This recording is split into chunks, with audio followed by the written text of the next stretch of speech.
La literatura realmente empieza en aquellas manos pintadas en Altamira hace, para algunos 5.000, para otros 40.000, para otros 100.000 años, depende qué, qué antropólogo lo quiera ver, pero esa fue la primera literatura, es decir, literariamente nos transmitieron algo.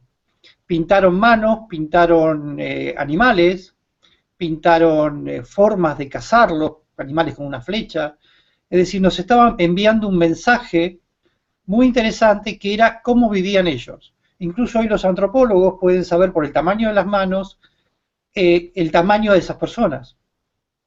Es decir, parece increíble, pero ya están estudiando eso y saben, incluso buscando los restos que quedaron, saben qué comían, cómo vivían, incluso nos están mostrando qué animales había en esa época, que muchos cambiaron muchas cosas, incluso en el reino animal. Lo importante en la literatura desde aquella época hasta hoy es que fue el envase el que fue cambiando. Después vino diferentes formas de ver la literatura, diferentes formas de analizarla. Eh, por tomar el ejemplo, el papiro, por ejemplo, fue la primera forma de analizar la literatura, de poder trabajar, escribirla. Es decir, realmente la primera forma fue la piedra, eso indudablemente. La forma en que lo grabó el hombre, grabó la piedra.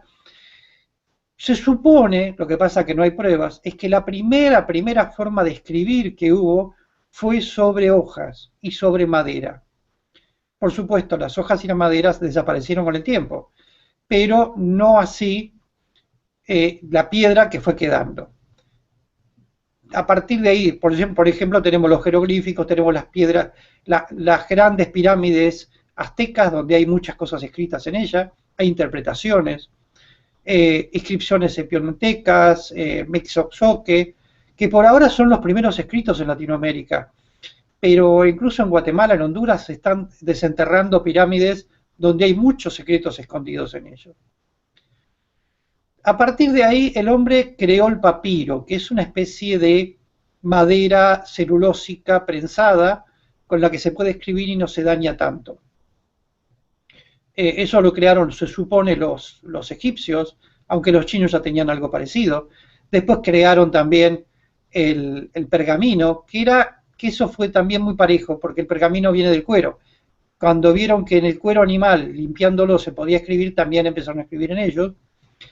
Lo que ocurre con el cuero, pudieron limpiarlo y achicarlo y alivianarlo para poder transformarlo en libros, que son los códices. Pero la revolución del envase fue la imprenta.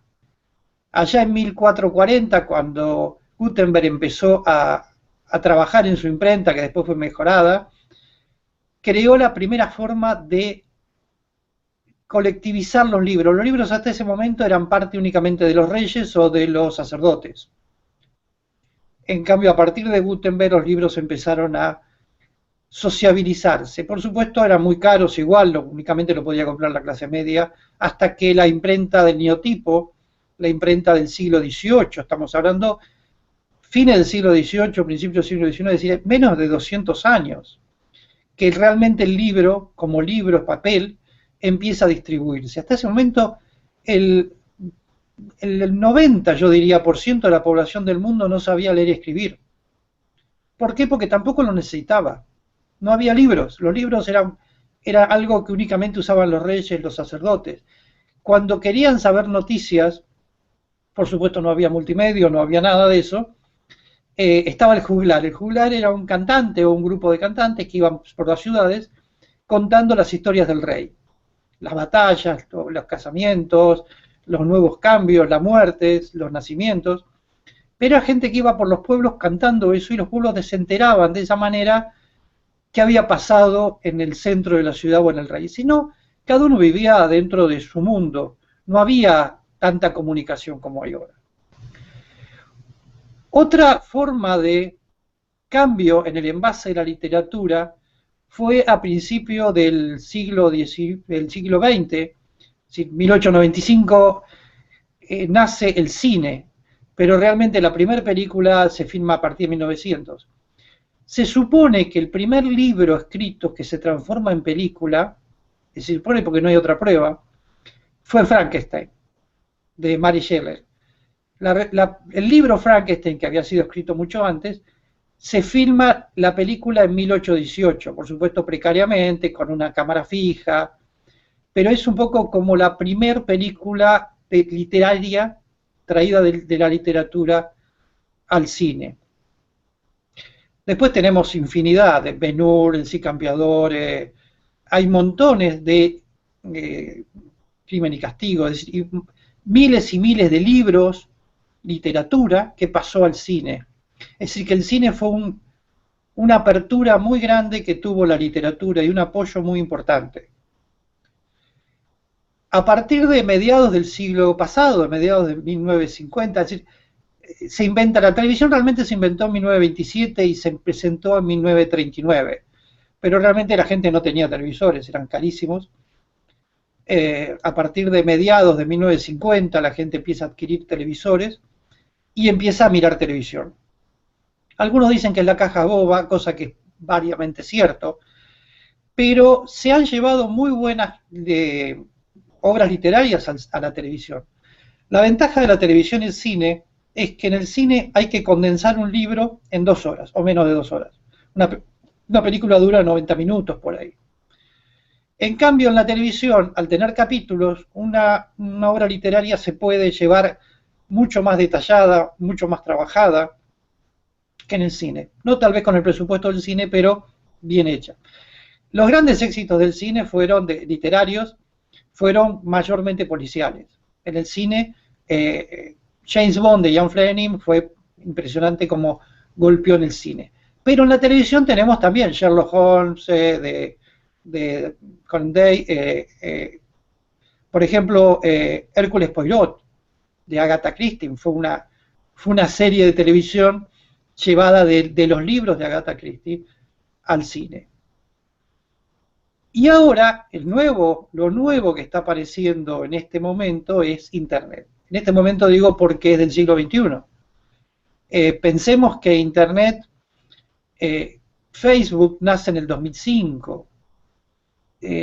Todo el desarrollo de Internet es mayoritariamente dentro del siglo XXI.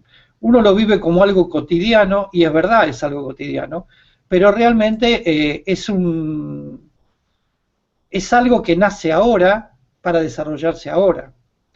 No, está creciendo y está cambiando la mentalidad y la forma de ver. Y entre esas cosas está cambiando la forma de ver y la mentalidad de la literatura en sí misma.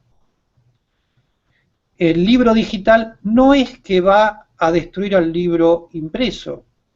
Va a pasar como pasó con la radio, la televisión, el cine. Va a ser un agregado más. Por supuesto, a medida que el libro digital vaya creciendo, el libro impreso va a pasar a ser una curiosidad.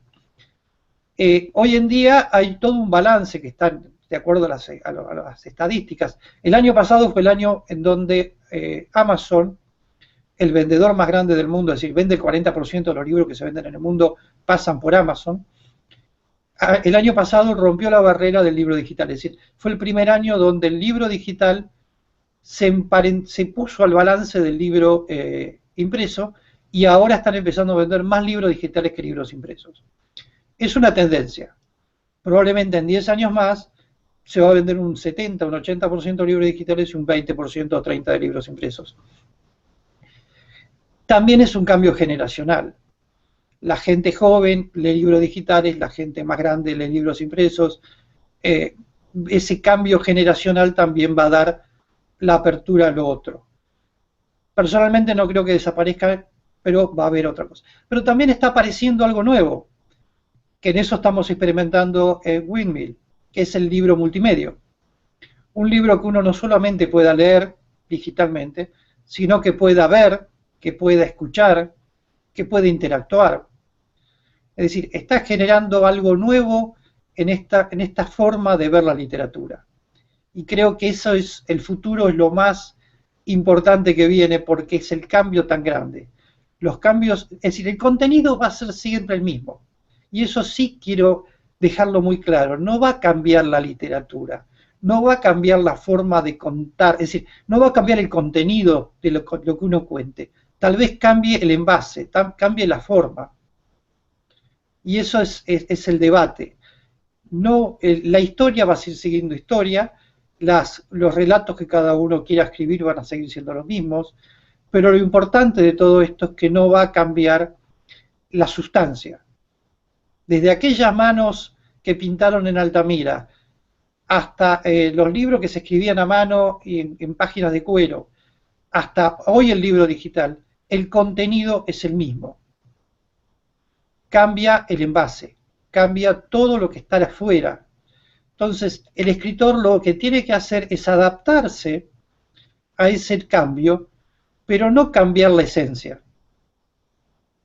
Y ahí es donde está la discusión, porque cuando hablamos del cambio, la gente cree que va a cambiar la literatura. No, la literatura sigue siendo la misma, no cambia.